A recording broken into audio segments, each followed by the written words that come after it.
Watts says when he goes to the Zen priest and he says, tell me about the meaning of life, and he says it's a chicken. He says, no, that's not right. He goes, gobble, gobble, gobble, goo, goo, goo. Like, it's just to be spontaneous. I mean, that's the only reason I'm here, to be fun and, to, have some fun with it. Well, I'm glad you're having. I find this somewhat frustrating. Yeah, all this language stuff doesn't work well with me. I mean, I'm drinking red wine. I'm smoking cannabis, so I may be much more, frivolous or, pointless, I suppose. Yeah. It's just, like I say, all this philosophical, metaphysical talk bores the shit out of me, really. I just have no interest in those kinds of conversations anymore. Well, the value of those conversations is that it gets you back into the now, meaning that I have forced you to get back to the material world now, because that's all important. Back to the now. There's no getting back to the now, because you cannot escape the now. Even if you think you're in the future or the past, you're doing it now. There isn't anything but now. You cannot escape now. You can think you escape now, but you're wrong. Well, the Shin Shin Ming says there's no past, there's no future, and there's no now. Again, there's plenty of words out there. There are millions of words that people have spoken. So what? Well, nature mirrors the esoteric philosophy, like a bee, for example. Oh, really? I would think the esoteric philosophy mirrors nature. Yes, 100%. And again, I just don't give a shit. This whole conversation is just totally, again, I have one point in my work these days, and it's to assist people, as I would say it, to break the identification with the voice in their head.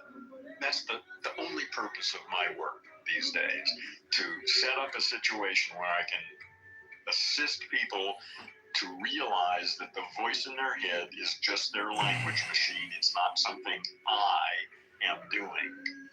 But it's more than that, because it's not just the voice in the head. I don't like the way you put it when you say that. I got to tell you. I think that's off-putting in my opinion, because the Tao Te Ching says, the Tao is the word, and the Bible says in the beginning was the word. So it is believed that God is the word, meaning that God is floating and circulating through words, and there's not much more than that. So when you say it's just a word or it's a thought in your head, it's much more than just a thought in the head. It's God itself. It is the mind of the universe thinking.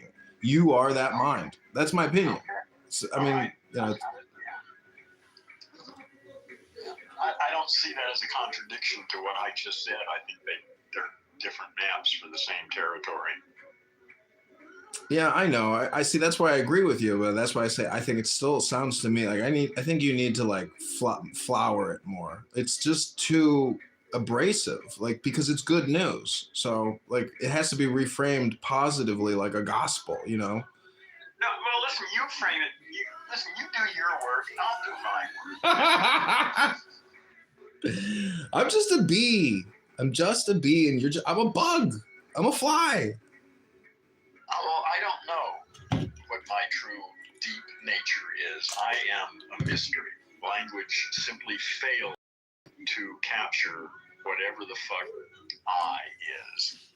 And I'm comfortable with that. But for years I was trying to figure out some way to say, capture it all in some language. I don't think that's possible anymore. I mean, you can do mantra meditation. That's the best way to do it. You could just do Om. You could do, mantras. That's what I've done. That was my form listen, I was a big-time meditator for decades. And it was an important part of my life. That was absolutely essential in whatever it is I have become. Yeah, meditation and mantra in particular, because mantras shut down the language machine. That's the sole purpose of it, as far as I'm concerned. If your mouth is busy saying uja, nemo, uja, or anything, then it can't simultaneously also be